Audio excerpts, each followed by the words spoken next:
تو اپنی محبوبہ کو اس کے شوہر کے خلاف ورغلایا جائے اور شوہر کے بستر پر جرم کا ارتکاب کیا جائے، یہ انتہائی ظلم ہے. ایسا ظلم ہے کہ اس کا مال و متاع اور زندگی کا سارا اثاثہ اس سے چھین لیا جائے تو ایسا ظلم نہ ہوگا. یہ ظلم ان تمام یعنی مال و متاع چھیننے اور سارا اثاثہ چھیننے سے بڑھ کر ظلم ہے. یہی وجہ ہے کہ شوہر کو اس سے سخت تکلیف ہوتی ہے. اس ظلم کے مساوی صرف یہی ظلم ہو سکتا ہے کہ شوہر کو قتل کر دیا جائے. بس عاشق کے لیے بدکاری اور زنا سے بڑھ کر کوئی جرم اور کوئی گناہ نہیں. شوہر بیوی میں کسی نہ کسی قسم کی کوئی نہ کوئی مس انڈرسٹینڈنگ ہو ہی جاتی، کیونکہ شیطان سب سے زیادہ یہاں کام کر رہا ہوتا ہے، اور پھر ختم بھی ہو جاتی، پھر ٹھیک بھی ہو جاتے، پھر پیدا ہو جاتی، پھر ختم ہو جاتی. Very natural. سورج ڈوبتا ہے پھر نکل آتا ہے، پھر ڈوبتا ہے. ہسبینڈ وائف کی محبت میں یہ اپس اینڈ ڈاؤن ہوتے رہتے ہیں. Very natural. کوئی بھی جوڑا اس سے خالی نہیں. کسی سے بھی بات کر لو، ہر جگہ یہ ہوگا. وہ فطرت الوحی بالکل ایک نیچرل چیز تھی. اور اس میں بھی ایک بڑی راحت ہوتی ہے کہ اللہ تعالیٰ بندے کو، کیونکہ زندگی صرف جذبات میں نہیں گزر سکتی. اگر ہر وقت انسان جذبات میں ہی رہے تو اس نے کوئی عقل کا کام کہاں کرنا ہے، کوئی اور زندگی کا مقاصد کہاں سے پورا کرے گا. ہر وقت انسان ایک ایکسائٹمنٹ میں اور ایک جذباتی کیفیت میں گھومتا پھرتا رہے. اس لیے اللہ کی بڑی مہربانی ہے کہ وہ اس میں اوپر نیچے انسان کو موقع دیتا ہے. اور پھر رات کے بعد جب صبح نکلتی تو صبح کتنی حسین ہوتی ہے، کتنی خوبصورت ہوتی. جو لوگ سوتے ہیں وہ تو اس کو نہیں سمجھ سکتے، لیکن جو لوگ صبح جاگ کے باہر آسمان دیکھتے ہیں، مناظر باہر کے دیکھتے ہیں، پورے دن میں سب سے زیادہ حسین وقت وہ ہوتا ہے، لیکن وہ رات کے بعد آتا ہے. ایسے ہی تعلقات میں بھی ناراضگی، ادھر ادھر تھوڑی سی بے نیازی، بے رخی، اور اس کے بعد پھر جب صلح ہوتی ہے تو وہ بہت خوبصورت ہوتی. تو اللہ تعالیٰ کمپنسیٹ کر دیتا ہے دنیا میں ہی. ایسے میں وہ جو بیچ میں فطرت الوحی ہوتا ہے نا، وہ جو ٹائم ہوتا ہے جس میں دونوں ایک دوسرے سے خاموشی کا دور چل رہا ہوتا ہے، یا کوئی بھی ایک دوسرے سے کولڈ وار سی یا کولڈ پیریڈ ہوتا ہے، اس میں بہت چانسز ہوتے ہیں کہ کوئی تیسرا بیچ میں انٹرفیئر کر جائے، کیونکہ اس میں انسان کے اندر ایک غصہ، ایک ریزینٹمنٹ اور ایک انتقام کا جذبہ بھی بعض اوقات ابھرنے لگتا ہے کہ ٹھیک ہے یہ ایسے کرتا ہے تو میں بھی اس کو مزہ چکھاتی. اتنے میں کوئی بھی بیچ میں ٹپک گیا، بس وہیں سے کام خراب ہو گیا. تو وہ کوئی ریسکیو کا مقام نہیں ہے، یا کوئی ایسی چیز نہیں ہے کہ جس میں آپ کو کوئی بہت خوشگوار مستقبل ملنے والا ہے اور آپ اس مصیبت سے نکلنے والی ہے. نہیں، وہ تو ایک بہت بڑی بلا ہے. شیطان ہمیشہ خوبصورت شکل میں ہی آتا ہے.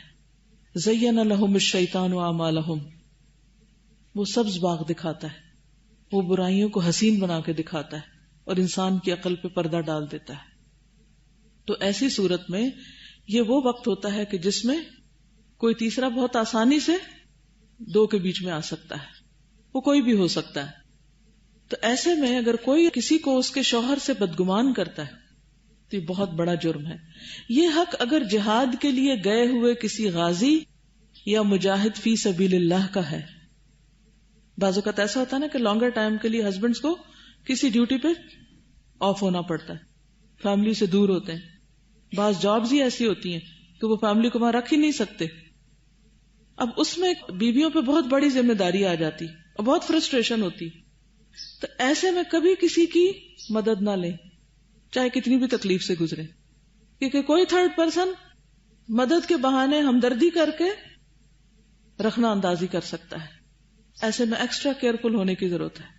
تو بہرحال غازی یا مجاہد فی سبیل اللہ کے پیچھے اگر کوئی اس کے گھر پہ ڈاکہ ڈالتا ہے، مال نہیں چراتا، عزت لیتا ہے، تو یہ مجرم قیامت کے دن اس مجاہد کے سامنے کھڑا کیا جائے گا اور اسے اللہ کی جانب سے حکم ہوگا، خذ من حسناتہ ما شئت، جتنا چاہو اس کی نیکیوں میں سے لے لو. اس جملے کے بعد حضرت صلی اللہ علیہ وسلم نے ارشاد فرمایا، فما ظنکم، اب تمہارا کیا خیال ہے، کیا خیال کر سکتے ہو، یعنی اب تم سمجھ سکتے ہو کہ اس کے پاس اس کی کیا نیکیاں باقی رہ جائیں گی، وہ کیا چھوڑے گا. جسے یہ اختیار دے دیا جائے کہ یہاں سے جو جی چاہے لے لو، وہ کہے گا ساری نیکیاں مجھے مل جائیں اس کی. تو اس چور کے پاس کیا بچا جس نے مجاہد فی سبیل اللہ کے پیچھے اس کے گھر پہ اس کی بیوی کی عزت و عصمت پہ ڈاکہ ڈالا. کچھ بھی نہیں بچے گا، چاہے کتنا ہی بڑا عابد و زاہد و پارسا کیوں نہ ہو. یہ مظلوم اگر اس کا پڑوسی یا ذی رحم محرم ہے، پڑوسی ہے کیونکہ ان کو حالات پتا ہوتے ہیں، کون گھر پہ ہے کون نہیں، یا رشتہ داروں کو پتا ہوتا ہے کہ اس کا شوہر نہیں ہے، اور اس کی بیوی کے ساتھ اس نے ایسا فیل کیا، کیونکہ بعض اوقات کمبائنڈ فیملی سسٹم ہوتا ہے، شوہر باہر چلے جاتے ہیں، بیویاں پیچھے سسرال میں ان کو رہنا لازم پڑتا ہے، جہاں دیور جیٹھ بھی ہیں اور رشتہ دار بھی ہیں نامحرم، تو بعض اوقات پھر ایسے رشتوں کی طرف سے کوئی زیادتی ہو سکتی ہے. اور اب تو دنیا میں حالات اب کیا ہمیشہ ہی شاید ہوں گے اور حد سے بڑھ گئے ہیں کہ بعض اوقات اپنے حقیقی بھائی بھی ایسے جرم سے باز نہیں آتے. انسسٹ کے بارے میں آپ سب نے سنی رکھا ہوگا کہ جہاں نشے کی حالت میں خاص طور پر اپنے رشتے یعنی باپ بھائی ایسے رشتے جو ہیں وہ بھی ظلم و زیادتی کر بیٹھتے ہیں. تو اگر کسی ایسے نے ایسا فیل کیا تو اس ظلم کے ساتھ دوسرے کئی مظالم شامل ہو جائیں گے. اس نے پڑوسی پر ظلم کیا، ذی رحم کی حرمت توڑی، اور یہ معلوم ہے کہ پڑوسی کی حرمت توڑنے والا اور قاطع رحم جنت میں داخل نہیں ہوگا. یہ اتنا بڑا جرم ہے. عاشق اگر معشوق کے وصل کے لیے شیاطین سے جادو کے ذریعے یا کسی اور طریقے پر امداد چاہتا ہے تو یہ ایک مزید جرم اور ظلم ہے. اور بھی ظلم، یہ ظلم اسے شرک کی طرف کھینچ لے جائے گا. جادو بجائے خود کفر ہے، اور اگر یہ کام خود اس نے نہیں کیا، اس کے لیے کسی دوسرے نے کیا ہے، تو یہ بات یقینی ہے کہ یہ اس کفر پر راضی ہے، کیونکہ اسی مقصد کے لیے کیا گیا ہے، اور یہ بلا جبر و اکراہ اس پر راضی اور رضامند ہے، اور ایسا کرنا بھی قریب بکفر ہے. مقصد یہ ہے کہ اس بارے میں عاشق کے ساتھ کسی قسم کا تعاون اور امداد کی جائے تو وہ اسم اور عدوان، ظلم و جور اور جرم و گناہ میں تعاون اور اس کی امداد ہے. یعنی اگر کوئی کسی کا صرف میسج اٹھا کے بھی لے جاتا ہے نا دوسرے تک، تو وہ بھی ظلم میں شامل ہو رہا ہے، وہ بھی ویسا ہی شریک ہے. تو بعض اوقات ایسے غلط کام میں فرینڈز جو ہوتی ہیں، دوست جو ہوتی ہیں، وہ بڑی مددگار ہوتی. ویسے ایک لڑکی کو ماں باپ کی طرف سے سخت پابندی، وہ نہ نکل سکتی ہے، نہ کوئی آ سکتا ہے، نہ جا سکتا ہے. اب یہاں رکھنا اندازی کیسے ہوتی؟ ایسی ہی دوستوں کے ذریعے. اب ایسی دوستیں جو کسی حرام تعلق کو قائم رکھنے میں، آگے بڑھانے میں مدد دے رہی ہیں، وہ بھی ظلم کا ساتھ دے رہی ہیں، وہ بھی جرم میں شریک ہے. عاشق کی غرض اور مطلب کے حصول کے لیے ظلم متعدی ہوتا ہے، کنٹیجیس ہوتا ہے. اس سے جو ضرر اور نقصان ہوتا ہے بالکل واضح اور ظاہر ہے.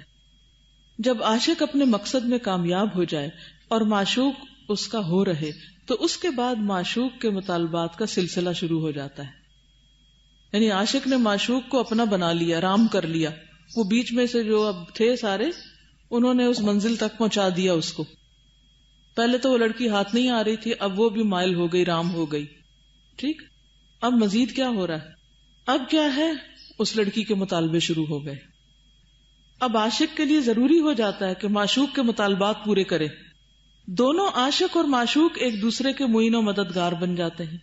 دونوں ایک دوسرے کی اعانت کی خاطر ظلم و عدوان پر اتر آتے ہیں. معشوقہ اپنے عاشق کے اہل و عیال اور قرابت داروں پر، اگر باندھی ہے تو اپنے سید و آقا پر، اور اس کی بیوی پر ظلم و زیادتی کرنے میں اس کی شریک ہوتی. مثلا اگر کوئی شادی شدہ عورت ہے، بچے ہیں، اس کے گھر ہے، میاں بیوی اچھے بھلے رہ رہے ہیں، اتنے میں کوئی تیسری لڑکی بیچ میں آ جاتی اور کسی عورت کے شوہر کے اوپر دام ڈالنے لگتی ہے یا ڈورے ڈالنے لگتی اور اس کو اپنی طرف مائل کر ہی لیتی. اب اس کو کہتی ہے کہ میں تم سے شادی کروں، وہ بھی تیار ہو گیا شادی کرنے کو، لیکن یہ لڑکی شرط یہ عائد کرتی ہے کہ میں شادی جب کروں گی جب تم پہلی بیوی کو طلاق دو گے، اس کا گھر جاڑو گے. اب چونکہ اس عاشق کو اس معشوقہ کی بات ماننی ہے، لہذا وہ بلا وجہ کیا کرتا ہے؟ پہلی بیوی کو طلاق دے دیتا ہے. اب وہ لڑکی جو ہے، جو پہلی بیوی ہے، اس کی پروٹیکشن گئی، اس کے بچے رولے، وہ نسل برباد ہوئی. تو یہاں سے مزید ظلم کے دروازے کھل گئے اور ظلم و عدوان میں اس کی اعانت کرتی ہے. اسی طرح عاشق اپنے معشوق کے اہل و عیال اور قرابت داروں پر ظلم کرتا اور کراتا ہے. ان کو اس سے بدگمان کر دیتا ہے، ان کی بے عزتی کرواتا ہے، اٹھا کے لے آتا ہے، اس کو بگا کے لے آتا ہے، یا ان سے کاٹ کے رکھ دیتا ہے، کیونکہ وہ سمجھاتے ہیں اپنی بچی کو کہ یہ تمہارے حق میں ٹھیک نہیں. کئی دفعہ ایسا ہوتا ہے نا کہ لڑکی کی ضد ہوتی ہے کہ فلاں آدمی سے شادی کریے، ماں باپ کو پتا ہے وہ شادی شدہ ہے لڑکا، اس کے بچے ہیں، وہ تمہارا حق نہیں دے سکے گا. تو اب اس لڑکے کا طریقہ کیا ہوگا کہ وہ اس لڑکی کو ماں باپ سے ہی بدگمان کر دے گا، انہی سے کاٹ دے گا، کیونکہ اس کو یہ ڈر ہے کہ یہ لڑکی اگر ماں باپ سے ملتی رہی تو وہ اس کو واپس پلٹا لیں گے. غرض عاشق و معشوق دونوں اپنی اپنی اغراض کی خاطر اللہ کے بندوں پر ظلم کرتے اور ظلم کراتے ہیں. ظلم کرنے میں ایک دوسرے کی اعانت و امداد کرتے ہیں. سارے مظالم دونوں کے اشتراک سے ہوتے ہیں اور ساری قباحتیں ایک دوسرے کے تعاون سے وقوع میں آتی ہیں. ایک دوسرے کے ساتھی بن جاتے ہیں ظلم کرنے میں دوسروں پر. یہ تو ایک عام عادت ہو گئی کہ عاشق ایسے ایسے کاموں میں اپنے معشوق کی اعانت کرتا ہے جو سراسر ظلم ہے. بسا اوقات معشوق کے لیے ایسا منصب حاصل کرنے کی کوشش کرتا ہے جس کا وہ قطعی اہل نہیں ہوتا، یعنی اس بنا پہ ایسے عہدے دے دیے جاتے ہیں جو وہ سنبھال نہیں سکتے. نیز حرام و ناجائز مال کی تحصیل میں وہ معشوق کی اعانت اور امداد کرتا ہے، یعنی چوری چکاری وغیرہ بھی. اگر اس کا معشوق کسی سے مخاصمت اور جھگڑا کرتا ہے تو عاشق اپنے معشوق ہی کی طرفداری اور جانبداری کرتا ہے، چاہے وہ ظالم ہی کیوں نہ ہو. معشوق خواہ حق پر ہو خواہ نا حق پر، ظالم ہو یا مظلوم، تمام مظالم عاشق اپنے معشوق کے حصول اور اس کی رضامندی کے لیے کار گزرتا ہے. اس کے حصول اور رضامندی کے لیے لوگوں پر نظر ڈالتا ہے اور مال کی تحصیل کے لیے طرح طرح کے ہیلے اور فریب کرتا ہے. معشوق تک پہنچنے اور اسے راضی کرنے کے لیے سرقہ، چوری، غصب، خیانت، ڈاکہ زنی، نقب زنی اور اس قسم کے بے شمار جرائم کا ارتکاب کرتا ہے. بعض اوقات یہاں تک نوبت جا پہنچتی ہے کہ خون حرام اور خون ناحق سے بھی اپنا دامن آلودہ کرنے سے باز نہیں رہتا. بہت سے قتل ہوتے ہی اس وجہ سے. یہ اور اس قسم کی بے شمار آفتیں عشق اور حسن پرستی میں موجود ہیں. بعض اوقات عشق کفر تک پہنچا دیتا ہے. بہت سے ایسے واقعات ملتے ہیں کہ کچھ لوگ اسلام میں پیدا ہوئے مگر عشق نے انہیں عیسائی بنا دیا. مساجد کے بعض مؤذن تک عشق کی خاطر عیسائی بن گئی. نہیں، یعنی عام لوگ، بعض اوقات دینی لوگ بھی اس فتنے میں مبتلا ہو جاتے ہیں. ایک مؤذن کا واقعہ ہے کہ اس نے مسجد کی چھت سے ایک عیسائی کی خوبصورت لڑکی کو دیکھ لیا اور اس پر شیفتہ ہو گیا، یعنی فریفتہ ہو گیا. اسی وقت وہ مسجد کی چھت سے اترا اور اس لڑکی کے پاس پہنچا اور اس سے شادی کی درخواست کی. اس نے کہا کہ میں عیسائی ہوں، اگر تم عیسائیت قبول کر لو تو شادی ہو سکتی. اس نے اسی وقت عیسائیت قبول کر کے شادی کر لی. لیکن خدا کی شان ابھی اس سے خلوت بھی نہیں کرنے پایا تھا، نہیں الگ بیٹھا ہی نہیں تھا اس کے ساتھ کہ دنیا سے چلتا بنا. اسی عیسائی کے مکان کی چھت پہ چڑھا، پاؤں پھسلا اور گر کے فوراً مر گیا. خسرت دنیا والآخرہ. یہ قصہ علامہ عبدالحق نے اپنی کتاب العاقبہ میں نقل کیا ہے. عیسائیوں کا عام دستور رہا ہے کہ جب کبھی مسلمان ان کے ہاتھوں اسیر ہو کر ان کے پاس پہنچتے، حسین اور خوبصورت عورتیں ان کے پاس پہنچاتے، ان عورتوں سے کہا جاتا کہ ہر ممکن طریقے سے انہیں اپنی محبت کے جال میں پھانسو. پھر ان سے کہو کہ اگر تم ہمارا دین قبول کر لو تو ہم تمہارے ساتھ شادی کرنے کو تیار ہیں. اس موقع پر اللہ کا وہی بندہ ثابت قدم رہ سکتا ہے جو ایمان کی حلاوت سے سرشار ہے اور جسے اللہ تعالیٰ دنیا اور آخرت میں حق پر ثابت اور قائم رکھے. اللہ ظالم کو تو گمراہ کر دیتا ہے اور اس کے ساتھ وہی معاملہ کرتا ہے جو وہ چاہتا ہے. عشق کا معاملہ بڑا نازک ہے. عاشق و معشوق دونوں ظلم کرنے میں ایک دوسرے کی امداد کرتے ہیں. اللہ تعالیٰ قرآن پاک میں فرماتا ہے نا، تعاونوا علی البر والتقوی ولا تعاونوا علی الاثم والعدوان. لیکن عاشق و معشوق ظلم اور عدوان پر ایک دوسرے کی مدد کرتے ہیں. زنا اور بدکاری میں دونوں شریک ہیں اور اپنی اپنی جانوں پر ظلم کرنے میں ایک دوسرے کی معاونت اور امداد کرتے ہیں. ان میں سے ہر ایک اپنی جان پر اور اپنے ساتھی پر ظلم کرتا ہے. ان کا یہ ظلم دوسروں تک متعدی ہوتا ہے. سب سے بڑا ظلم یہ ہے کہ دونوں کے دونوں ہلاکت و بربادی اور تباہی لانے میں ایک دوسرے کے شریک ہو جاتے ہیں. کچھ کہنا چاہیں گے؟ السلام علیکم ورحمۃ اللہ وبرکاتہ. کل ہم نے اسٹیجز پڑھ رہے تھے جب عشق کی، تو مجھے ایک انسیڈنٹ یاد آ رہا تھا جو میں نے سوچا کہ شیئر کر لوں. جب میرا میڈیکل کا فائنل ایئر چل رہا تھا تو میری کلاس میں ایک لڑکی تھی، اس کو ہماری کلاس کی لڑکی نے پرپوز کیا. وہ لڑکی اتنی شریف تھی کہ اس لڑکی نے شاید ہی ان 5 سالوں میں کسی لڑکے سے کبھی بات کی ہو، تو اس نے انکار کر دیا اس کو. لیکن اس کی فرینڈس نے ہی اس کو وہ کر کے کہا یہ تو عام سی بات ہے اور کوئی بات نہیں، اور وہ انوالو ہوگی اس میں. لیکن اس کے پیرنٹس کا کیا تھا کہ انہوں نے انکار کر دیا کہ ڈیفینیٹلی کاسٹ کو ہم دیکھتے ہیں تو نہیں کریں گے. تو اس لڑکی نے اس لڑکی کے پیچھے 2 دفعہ سوئسائڈ کیا اور اس لڑکے کو ICU میں رہنا پڑا 2 دفعہ.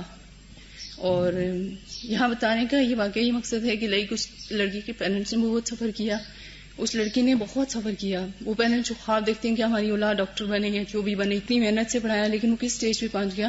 لیکن کچھ عرصے بعد جب میں ہاؤس اپ کر رہی تھی تو مجھے پتہ چلا کہ اس لڑکی نے ہاؤس اپ ہی نہیں کی. تو یعنی کس طرح سے ایک چیز نے اس کی زندگی کو اتنا ڈسٹرائے کر دیا. اور اس کے پیرنٹس اور پھر لڑکی نے بعد میں شادی کر لیا، وہ خوش بھی ہے، لیکن ایک چیز نے ایک لڑکی کو کہاں سے کہاں تک پہنچا دیا. تو اس میں جو مجھے سولوشن نظر آتا ہے، ایک ڈیفینیٹلی ہم اگر کسی کو جا کے کہتے ہیں کہ یہ تو چیز غلط ہے، اس کو چھوڑ دو، تو کبھی بھی نہیں، وہ ہمیں ہی بیوقوف کہے گا. اس میں جو سولوشن مجھے نظر آ رہا تھا کہ لوگوں کو قرآن سے جوڑنا ہے، اللہ سے جوڑنا ہے، ایک یہ چیز. دوسری پیرنٹس سے میری ریکویسٹ ہے کہ اپنی بچوں کی شادی جو ہے ارلی ایجز میں کر لیا کریں. مجھے تو قرآن پڑھنے کے بعد سمجھ آئی کہ ہمارا دین کیوں کہتا ہے کہ ارلی ایجز میں جو ہے شادی ہونی چاہیے. جیسے ہم نے پڑھا کہ میل اور فیمیل دونوں کے اندر یہ چیز رکھتی گئی ہے، لیکن میل کے اندر جو ہارمون ہوتے ہیں ٹیسٹوسٹیرون، اس کا فنکشن یہ ہے کہ وہ سیکشل ڈیزائر کو انکریز کرتا ہے. آلدو فیمیل میں یہ چیز کم ہے، لیکن 10% ہے، تو میل میں دیکھیں گے آپ 80 to 90%. تو وہ تو قابل میں ہم رحم ہیں. پھر اس کنڈیشن میں سمجھتی ہوں اگر اللہ نے پردے کا حکم اتارا تو ہم کہتے ہیں اللہ کی اتنی بلیسنگ ہے. لیکن ابھی ہم نے سورہ الاحزاب پڑھی تو میں نے تو اس دن جا کے شکرانے کی نفل پڑھی کہ اللہ اپنے یہ حکم ہمارے لیے اتارا ہے اتنا، یعنی ہماری اپنی حفاظت اور پھر دوسرے لوگوں کو بھی حفاظت.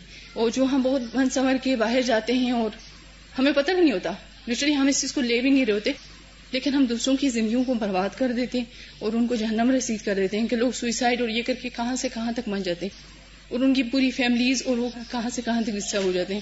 بالکل اسی طرح جب میں ابھی میڈیکل کالج میں تھی تو وہاں فرسٹ ٹائم ایک بچہ تھا بڑا اچھا پڑھا، لیکن اچانک جو وہ سیکنڈ ایئر میں گیا بالکل چینج ہو گیا نا.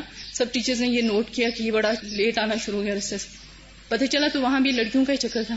تو اس کا فرینڈ اسے کہتا ہے، میں اس کو کہتا ہوں کہ تم یہ دعا پڑھا کرو اعوذ بک من فتنۃ النساء. تو آئی تھنک اگر ہم یہ کور کر لیں اور قرآن کو دوسروں تک پہنچائیں، اور لڑکیاں بھی جیسے بہت زیادہ ڈیمانڈ رکھی ہوتی ہیں، شادی وہاں کرنی ہے، ڈگریز لینی ہے، اس کے بعد کرنا ہے، تو اس چیز کو چھوڑ دیں. بالکل میں تو کہتی ہوں ارلی 20 سے اس سے بھی پہلے ممکن ہو تو شادی کر لیں، اسی میں بہتری ہے ہم سب کی. السلام علیکم.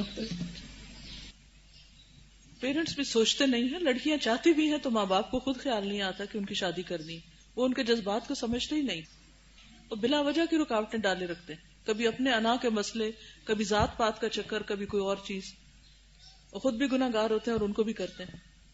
السلام علیکم. مجھے یہ کہنا تھا کہ جس طرح آپ نے بتایا نا کہ شوہر بیوی میں اختلافات ہوں تو اس کا بار بار تذکرہ نہ کیا جائے دوسروں سے، اور ہمارے ہاں تو زیادہ تر خواتین کا موضوع گفتگو بھی یہی ہوتا ہے، والدین سے کچھ ہو جائے تو شوہر کو بتاتی رہتی ہیں، شوہر سے کچھ ہو جائے تو پھر والدین کو بتاتی رہتی ہیں، پھر اس طرح دونوں کو ایک دوسرے کے خلاف کر کے آپس میں پتہ چل جاتا ہے کہ اچھا ان کے درمیان پھوٹ ہے تو پھر تیسرا بندہ اس میں لازمی انٹر ہوتا ہے. اس لیے نا بار بار تذکرہ، اسی لیے زبان کی حفاظت کا کہا گیا کہ آپ تذکرے جتنا زیادہ کریں گے برائی اتنی زیادہ عام ہوگی. السلام علیکم. میرے پاس ایک چھوٹا سا واقعہ ہے. جس طرح ڈاکٹر صاحبہ نے ابھی ذکر کیا تھا کہ بھائی بہن بھی آپس میں اس طرح کے ریپ کیسز ہو رہے ہیں، میں آئی وٹنس ہوں تقریباً اس واقعے کی کہ ایک کام والی میری فرینڈ کے گھر آئی تھی. شی واز 13 ایئرز اولڈ اور she was pregnant of 8th month. اور جب اس کو پوچھا گیا، سختی کی، نرمی کی، تو پتا چلا کہ اس کا باپ اس کا ریپ کرتا رہا ہے. جیسے ہی وہ لڑکی بالغ ہوئی اس کے باپ نے یہ کیا، اور اس کو سپورٹ کرنے والی کون تھی؟ اس کی اپنی بیوی.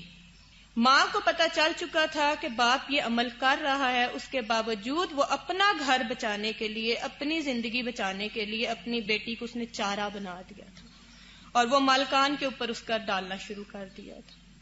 تو یہ بہت ضروری ہے کہ جس طرح اسلام نے ہمیں ایک حکم یہ بھی دیا ہے کہ اپنی زیب و زینت جو ہے وہ اپنے محرموں کے سامنے بھی ایک حد تک ہی نمایاں کریں. بھائی ہو گئے، چچا ہو گئے، باپ ہو گئے، جو بھی مرد ہے نا اس کے سامنے بالکل، کیونکہ وہ شیطان ہے، وسوسہ ڈالے گا. اور آج کل بیٹیاں بھی میں دیکھتی ہوں کہ جب بڑی ہوتی ہیں، تیار شیار ہوتی ہیں، تو باپ ایک نیچرلی ایک چیز ہے کہ ہم لوگ بھی اسی طرح کرتے تھے کہ والد صاحب کو سب سے پہلے دکھاتے تھے، لیکن وہ بھی ایک لمٹ میں رکھیں. بھائی ہیں تو بھائیوں کے سامنے اپنا آپ کور رکھیں، کیونکہ آپ کے سامنے آپ کے بھائی بہت شریف ہیں، باہر پتہ نہیں وہ کیا ہیں. کیونکہ میرے اپنے 4 بھائی ہیں، میں اس لیے کہہ رہی ہوں. شکریہ جی. اصل بات جو سمجھ آتی وہ یہی کہ اللہ سبحانہ وتعالیٰ نے جو رہنمائی دی ہے یہ رحمت ہے، شفا ہے، اور ہمارے ہی فائدے کے لیے ہے. کیونکہ اللہ ہم سے محبت کرتا ہے، اس نے ہمیں بنایا ہے، اس کو پتہ ہے ہماری ضرورت کیا ہے، ہمارے لیے کیا اچھا اور کیا برا. لہٰذا اگر ہماری عقل میں نہ بھی آئے تو صرف اس لیے لے لیں کہ یہ انتہائی مہربان رب کی طرف سے میرے لیے ہے اور اسی میں میرا فائدہ ہے اور مجھے وہی کرنا ہے جو وہ چاہتا ہے. پھر یہ لکھتے ہیں عشق میں ہمہ قسم کی خرابیاں اور مظالم موجود ہیں. کہیں معشوق خدا ناترس ہے تو اپنے عاشق کو بھی موت کے گھاٹ اتار دیتا ہے. معشوقان عشوگر یعنی ادائیں کرنے والے، معشوقان عشوگر کا تو یہ ایک عام دستور ہے، یعنی وہ اپنی اداؤں سے دوسروں کو اپنی طرف لبھاتے ہیں، جیسے میک اپ کر کے اور بہت خوبصورت اور اٹریکٹیو بن کے ادائیں کر کے دوسرے مردوں کا دل لبھانا، کہ عشاق کو طرح طرح کے لالچ میں ڈال دیتے ہیں، یعنی آنکھوں سے اشارے، ایسی معنی خیز مسکراہٹیں اور ایسی حرکتیں کہ جس سے دوسرا کسی غلط فہمی میں مبتلا ہو جائے. ہر گھڑی مختلف طریقوں سے اپنے آپ کو مزین اور آراستہ کر کے، یعنی بیوٹیفائی کر کے اپنے آپ کو عاشق کو اپنی طرف متوجہ اور مائل کرتے ہیں، یعنی ان کی توجہ حاصل کرنے کی کوشش کرتے ہیں. ہر امکانی طریقے سے اس پر ڈورے ڈالتے اور اسے شیفتہ بناتے ہیں تاکہ عاشق سے زیادہ مال و زر کھینچیں. یعنی بعض اوقات یہ صرف اس کے عہدے یا اس کے مال سے فائدہ اٹھانے کے ہیلے ہوتے ہیں اور کچھ بھی نہیں، صرف فلرٹنگ ہے، کوئی بھی اس میں سنجیدگی نہیں، کچھ بھی نہیں، دوسرے کو صرف بے وقوف بنایا جاتا ہے. بسا اوقات وہ اس وقت تک عاشق کو اپنے اوپر قابو نہیں پانے دیتے جب تک اپنی تمام اغراض پوری نہ کر لیں. وہ ایک کے بعد ایک مطالبہ لاتے ہیں، اگر تم اتنے ہی سچے ہو تو پھر پہلے میرا یہ کام کرو، پھر یہ. اور اب تو بہت سے ایسے کام نکلوانے کے لیے عورتیں اپنے آپ کو پیش کرتی ہیں.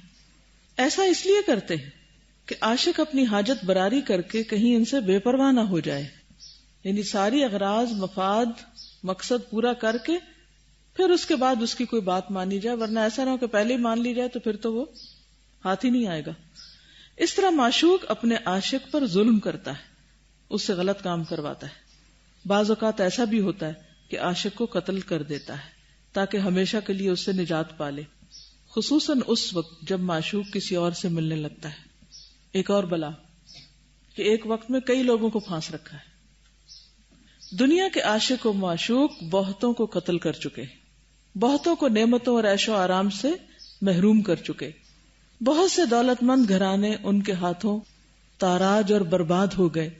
بہت سے ارباب مدارج منصبوں سے گرا دیے گئے. بہت سے خاندان اور گھرانے ویران کر دیے گئے اور ان کے اہل و عیال بیٹے بیٹیاں تباہ حال کر دی گئیں. اگر ایک عورت اپنے شوہر کی طرف دیکھتی ہے کہ وہ کسی اور پر عاشق ہو گیا ہے تو وہ بھی اپنے لیے ایک معشوق کھڑا کر لیتی ہے، جس سے شوہر پر یہ مصیبت ٹوٹ پڑتی ہے کہ اسے طلاق دے کر گھر کو ویران کر لے، یا اسے گھر میں رہنے دے، اسے اس کی حالت پر چھوڑ دے اور خود شب و روز کڑتا رہے.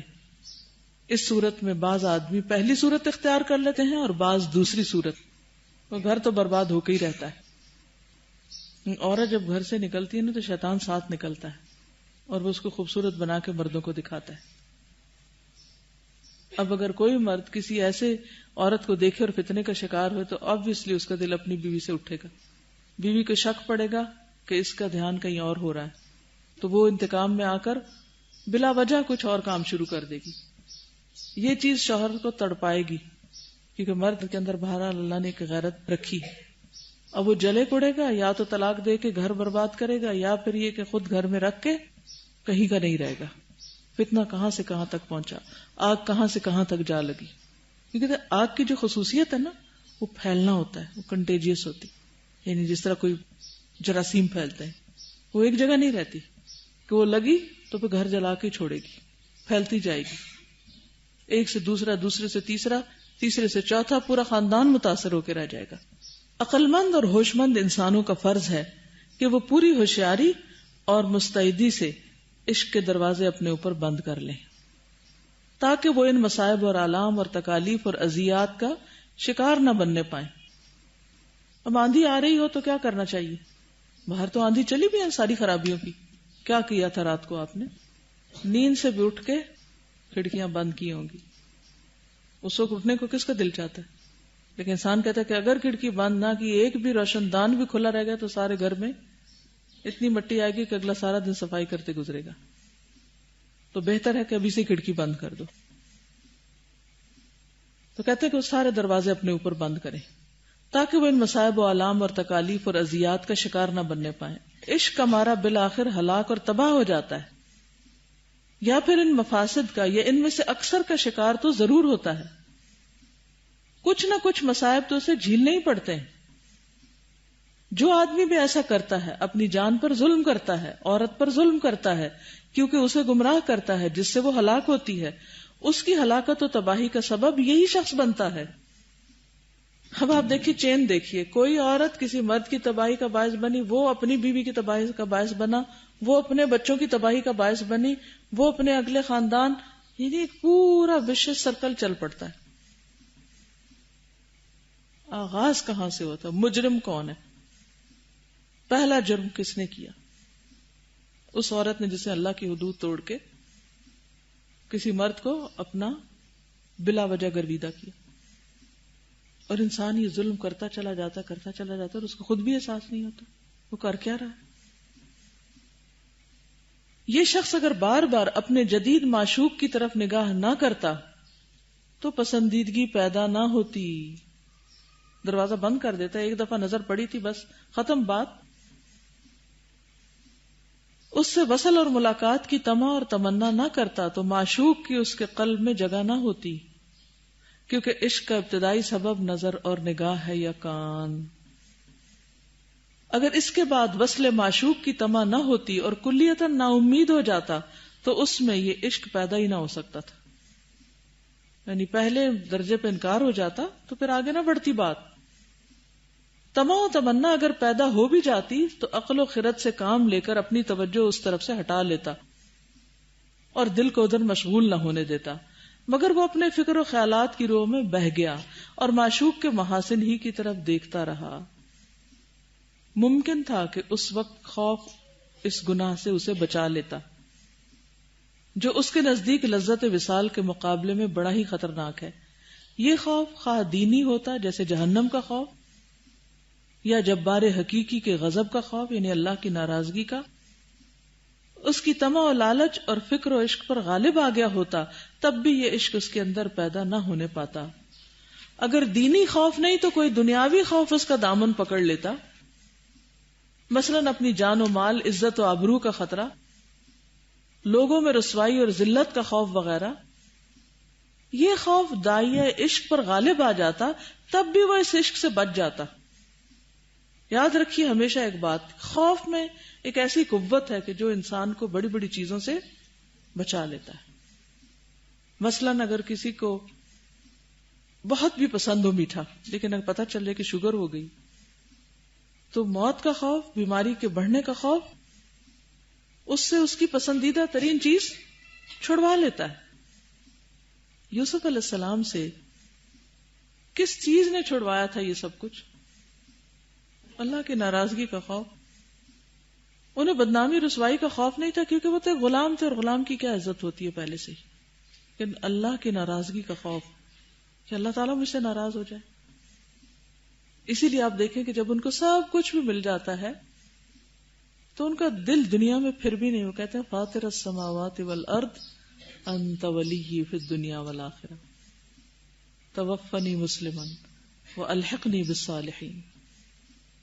اسی طرح اگر وہ اس بات سے ڈرتا کہ یہ عشق جاری رہا تو اس محبوب کو کھو دے گا جو اس معشوق کے مقابلے میں زیادہ محبوب اور زیادہ نافع ہے، یعنی اللہ کی محبت چھٹ جائے گی، اللہ کی رحمت چھٹ جائے گی، تو نہیں، وہ نہیں گوارا. اور اس کی محبت کو معشوق کی محبت پر ترجیح دیتا، تب بھی یہ عشق کی مصیبت اس سے ٹل جاتی. یہ جو شروع میں ٹپس بتائی گئی تھی نا، اس میں یہ اب یہ شامل کرنے ساتھ یہ تمام صورتیں اگر مفقود ہو جاتی ہیں اور یہ تمام موانعات یعنی رکاوٹیں اسے عشق سے باز رکھنے میں ناکام ثابت ہوتے ہیں تو اس کے قلب پر پوری طرح عشق مسلط ہو جاتا ہے. اس کا قلب پوری طرح اس معشوق کی طرف جھک جاتا ہے اور وہ ہر قسم کی مصیبتوں کا شکار بن کر رہ جاتا ہے. اگر کہا جائے ایبش ہما گفتی ہنرش نیز بگو، کیا مطلب؟ یعنی عشق کے عیب تو سارے بتا دیے، ہما گفتی سارا وقت اسی کی باتیں کی ہیں تم نے، ہنرش نیز بگو اب اس کی کوئی خوبیاں بھی بیان کرو عشق کی. تم نے عشق کی ساری مصیبتیں، آفتیں، مضرتیں اور مفاسد تو بیان کر دیے، لیکن کچھ اس کے فوائد کا بھی ذکر کر دیتے. تو کل انشاءاللہ پھر دوسرا رخ دیکھیں گے اور پھر آخر میں کنکلوژن بھی آئے گا. ٹھیک ہے، آج کے لیے اتنا ہی کافی ہے. سبحانک اللہم و بحمدک، نشہد ان لا الہ الا انت، نستغفرک و نتوب الیک. السلام علیکم و رحمۃ اللہ وبرکاتہ.